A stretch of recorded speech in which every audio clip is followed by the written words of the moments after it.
Assalamualaikum warahmatullahi wabarakatuh. Alhamdulillah wassalatu wassalamu ala rasulillah wa ala alihi wa sahbihi wa mawalah amma ba'd. Menjawab beberapa pertanyaan berkaitan dengan sholat. Pertanyaan pertama, mengapa sholat asar tidak dapat dijamak dengan sholat maghrib? Ikhwafillah rahimakumullah. Sholat terbagi menjadi dua waktu, yaitu sholat di siang hari dan sholat di malam hari. Sholat di siang hari adalah sholat zuhur dan sholat asar. Sedangkan sholat di malam hari, yaitu ketika matahari terbenam, adalah sholat maghrib, sholat isya, dan sholat subuh. Sholat di waktu siang hari tidak dapat digabung dengan sholat di malam hari. Demikian pula, sholat yang ada pada malam hari tidak dapat dijamak, tidak dapat digabung dengan sholat di siang hari. Sehingga Duhur dengan asar sama-sama sholat siang hari, maka itu bisa dijamak. Maghrib dengan isya itu dapat dijamak.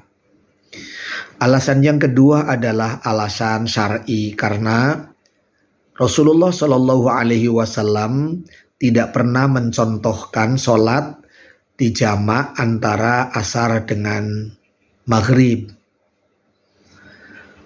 Yang dicontohkan oleh Rasul adalah sholat zuhur dengan asar, sholat maghrib dengan sholat isya.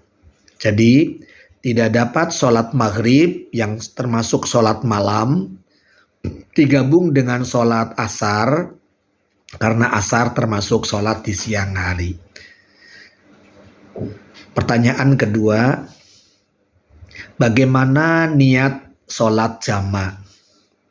Niat sesungguhnya ada dalam hati.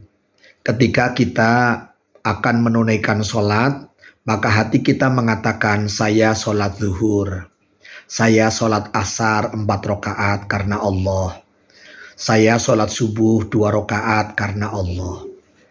Nah, adapun yang dimaksud mungkin adalah niat yang dilafazkan, yaitu talafuz niat, niat yang diucapkan melalui lisan. Apabila yang dimaksud adalah talafuz niat dengan tujuan untuk membimbing hati supaya hati lebih jelas saya mau sholat apa, maka boleh dengan menggunakan lafaz seperti ini. Misalnya, sholat asar yang dilakukan di waktu zuhur, berarti kan jamak takdim namanya. Maka ucapan niatnya adalah usolli fardul asri majmu'an ma'adz zuhri jam'in taktibin lillahi ta'ala. Saya sholat asar 4 rakaat dijamak dengan zuhur, jamak takdim karena Allah Ta'ala.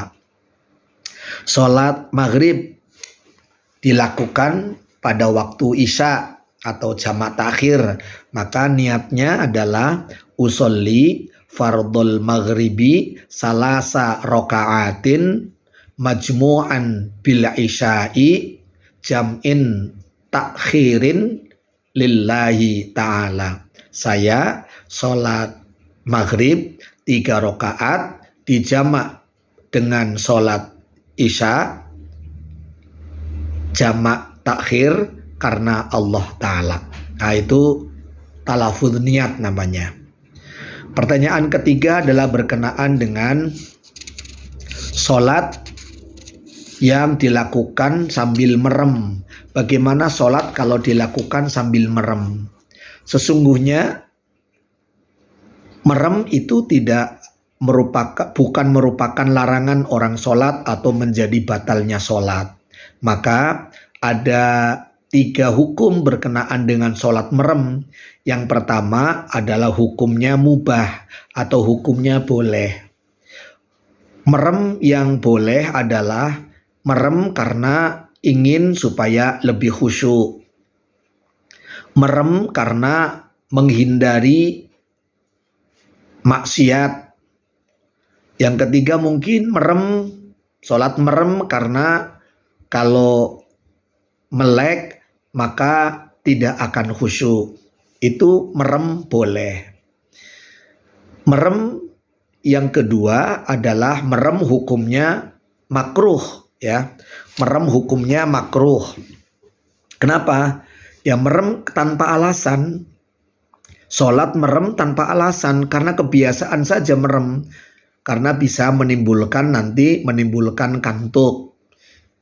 Karena sesungguhnya sholat sesuai sunnah adalah matanya membuka atau melihat, khususnya melihat tempat sujud supaya lebih khusyuk. Ada bahkan merem bisa menjadi haram atau tidak boleh merem apabila kita sholat di tempat yang mungkin banyak binatang yang berbahaya. Misalnya tempat biasanya ada lalu lalang kalajengking. Sholat di tempat yang ada binatang yang beracun dan seterusnya. Maka wajib hukumnya untuk melek, untuk jaga-jaga supaya tidak tersengat oleh kalajengking misalnya. Pertanyaan berikutnya adalah, bolehkah sholat dengan melakukan gerakan 3 kali? Menurut madhab Syafi'iyah adalah pengikut Imam Syafi'i, maka gerakan 3 kali berturut-turut itu dapat membatalkan sholat. Gerakan itu apabila gerakannya tidak ada maksud apa-apa kecuali gerakan, yaitu gerakan anggota badan, gerakan berturut-turut, ya 3 kali berturut-turut dan tidak ada maksud apa-apa kecuali ya gerak-gerak. Misalnya sholat sambil joget-joget, itu membatalkan sholat. Ya sholat sambil jalan sana, jalan sini, itu dapat membatalkan sholat. Dan yang dimaksud adalah sholat menggerakkan badan dengan 3 kali gerakan berturut-turut. Maka supaya tidak batal gerakannya, ya jangan 3 kali berturut-turut. Atau gerakannya banyak, yaitu minimal 3 kali berturut-turut. Misalnya gerakannya cuma 2, kemudian diem, 1, 2, terus diem. Ada gerakan lagi, ya berikutnya setelah diem ada gerakan lagi. Jadi ketika gerakan itu memang ada maksud, misalnya gerakan untuk menggaruk-garuk karena gatal, maka boleh kita menggunakan gerakan dengan garuk-garuk, yaitu dengan jari jemari yang garuk-garuk, yang gerak-gerak, bukan tangannya begini, tapi cukup begini, ya ini garuk-garuk, bukan begini. Nah ini kalau begini 3 kali itu bisa mengakibatkan batalnya sholat. Atau gerak misalnya membetulkan mukena, misalnya gerakan membetulkan mukena yang mukenanya bisa menghalangi sholat sujud misalnya, itu gerakan yang diperkenankan. Itu gerakan di dalam sholat dan gerakannya tidak ada uzur apa-apa gitu. Jadi itu jawaban pertanyaan dari 5 pertanyaan. Yang terakhir adalah ada pertanyaan, bagaimana caranya supaya sholat itu lebih khusyuk? Kata Imam Ghazali, supaya sholatnya lebih khusyuk, ini dinukil juga dalam buku sholat khusyuk karangan Abdullah Toha, disebutkan paling tidak ada 4 bagaimana supaya kita khusyuk. Yang pertama, hadirkan hati dan raga kita dalam sholat. Konsentrasi bahwa saya memang mau sholat, maka hati kita, raga kita betul-betul konsentrasi mau sholat. Menghadap Allah subhanahu wa ta'ala. Menghadap Allah dengan penuh ikhlas. Hadirkan hati, hadirkan raga kita. Yang kedua, pahami makna setiap bacaan yang kita baca. pahami betul apa yang kita baca. Allahu Akbar, Allah Maha Besar. Tidak mengucapkan Allah Maha Besar, tapi hati mengatakan Allah Maha Besar. Saya kecil, saya tidak ada apa-apanya. Itu memaknai maksudnya. Ya, ketika kita mengucapkan Alhamdulillahirabbil alamin, hanya Allah yang pantas dipuji. Itu memaknai atau memahami apa yang kita baca. Yang ketiga, supaya kita khusyuk, rasakan keagungan Allah, bahwa Allah Maha Agung. Harapkan rahmat dari Allah, takut kita kepada siksa Allah. Ketika sholat hadir pemahaman seperti itu, insya Allah akan menjadi lebih khusyuk. Kemudian yang keempat, bisa jadi adalah hindari tempat yang mengganggu kekhusyuan kita. Misalnya sholat di tempat yang ramai, sholat di tempat orang-orang yang sedang mengadakan hiburan dan seterusnya.